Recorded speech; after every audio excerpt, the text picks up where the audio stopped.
শস্য ভাণ্ডার খ্যাত সিরাজগঞ্জের তারাশে আগাম জাতের ধান কাটতে শুরু করেছেন কৃষকরা। ধানের বাম্পার ফলন ও ভালো দাম পেয়ে কৃষকরা বেজায় খুশি। বর্তমান বাজারে ধানের দাম নিয়েও সন্তুষ্টি প্রকাশ করেছেন কৃষকরা। উপজেলা কৃষি বিভাগ সূত্রে জানা গেছে, চলতি বড় মৌসুমে তারাশে বোরো ধান চাষের লক্ষ্যমাত্রা ছিল 22,493 হেক্টর, আর চাষ করা হয়েছে 22,502 হেক্টর জমিতে। ইতিমধ্যে উপজেলার বিভিন্ন মাঠে নতুন ধান কাটতে শুরু করেছেন কৃষকরা। আবার বিভিন্ন হাট বাজারে ক্রয় বিক্রয় শুরু হয়েছে।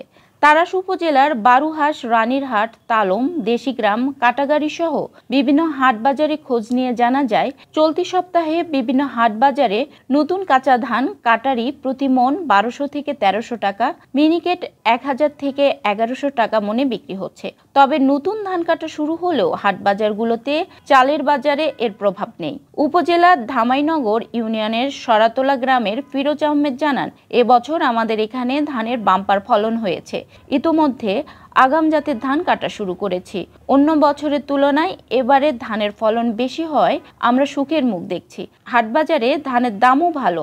এবার ধান বিক্রি করে শুধু খরচই না, বেশ লাভবানও হচ্ছি। এছাড়া খড়ের দামও অনেক, খড় বিক্রি করেও লাভবান হচ্ছি। তারাশ উপজেলার কৃষি কর্মকর্তা কৃষিবিদ আব্দুল্লাহ আল মামুন জানান, ধানের বাম্পার ফলন ও ভালো দাম পেয়ে কৃষকরা খুশি। আবহাওয়া অনুকূলে থাকলে আগামী 2-3 সপ্তাহের মধ্যে কৃষকরা আগাম জাতের ধান কেটে ঘরে তুলতে পারবেন। আমাদের কৃষি বিভাগ থেকে কৃষকদের সার্বিক সহযোগিতা দেয়া হচ্ছে।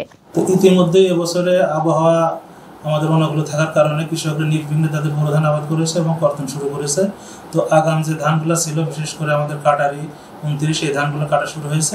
এখন পর্যন্ত আমাদের 1500 হেক্টর জমির ধান কাটা হয়ে গেছে এবং এই ধানের বাজার মূল্য কৃষকরা খুবই খুশি। আশা করছি যে এখন পর্যন্ত যে আবহাওয়া আছে, এই আবহাওয়া যদি অব্যাহত থাকে তাহলে কৃষক ভাইরা তাদের ধান নির্বিঘ্নে ঘরে তুলতে পারবে এবং আশার অনুরূপ দাম পাবে।